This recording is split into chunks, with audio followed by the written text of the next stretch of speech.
Yep. Yeah. So the next question is actually a Patreon question.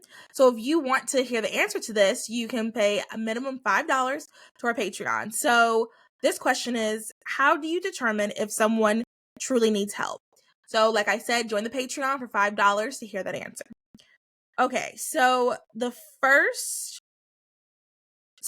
next question is, can you tell us maybe one or two success stories that you're just like, this was a God thing, all the things were stacked against us and our baby's alive. Yeah.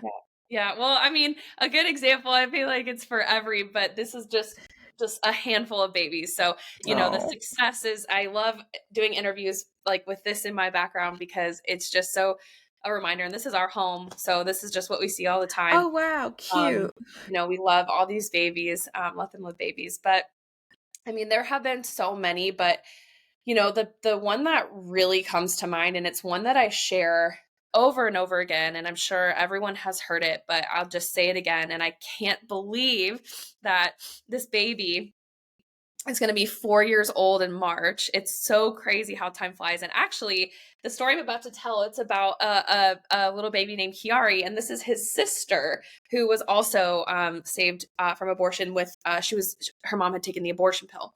But Oh when we had wow. first met her mom back in 2019, we were connected with her, Atoria. We were at an event at Pro Life San Francisco because we became Oh. friends with the person who was leading it at the time. And they said, "Hey, do you want to have a table?" A sidewalk counselor came up to us and said, "Hey, wow, this is a great resource. Do you guys, have information I can take?" And she told us about this woman named Victoria who was just kind of had left like the sex worker industry, and she found herself pregnant and she was living in her car, and she was Oh wow. abandoned by the father of the baby. And basically everything just kind of fell apart. She lost her job. Everything just happened right when she found out she was pregnant. And so we reached out to her. We didn't hear back for a long time. We kept reaching out, and honestly we felt like, gosh, she probably just had this abortion. You know, she never got back to us. But then one day we got a message from her, and she got back to us, and we started talking to her, and she decided to accept our help. So we went ahead. She needed a place to live, but that was going to be, something that we worked on with her a little bit later. But immediately she needed food. She needed, so we sent her a Walmart gift card.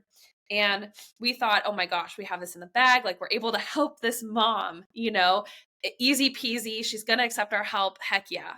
But she soon, she was really battling a lot of depression. She soon kind of went back into that. And she told us that she couldn't do it. She was going to send the gift card back.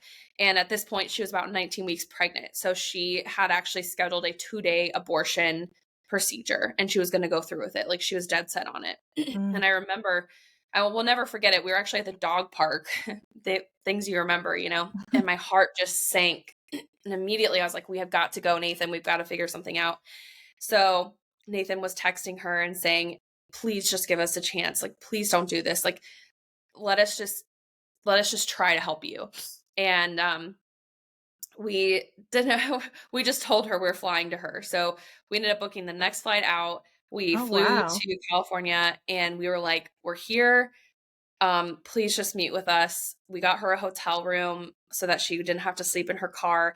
And it was that moment that she was like, yeah, okay, I'm going to do this. I'm going to have this baby. And so she canceled that 2-day abortion, and she didn't go through with it. But there were so many times that she almost did. And we actually filmed a documentary of her because she tells her story better than anyone. But it's on our YouTube, and it's amazing. And she gave birth March 2nd, 2020. And Nathan and I were there at the hospital. And we got to meet baby Kiari, who I said is about to be 4 years old in March. And it is so crazy because there were so many, everything was stacked against us, mental health, abortion, the pressure, the financial, the lack of support, everything. But somehow we were able to save this life. And it was one of the hardest situations we've had to deal with ever.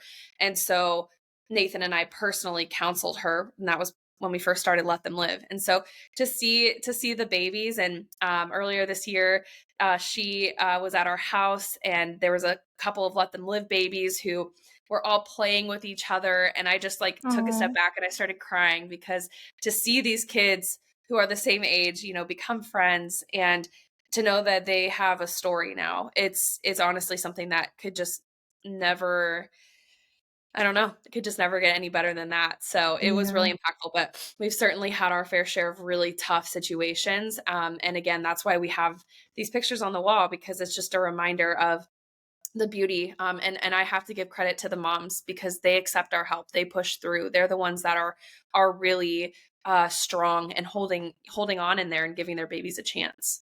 I love that.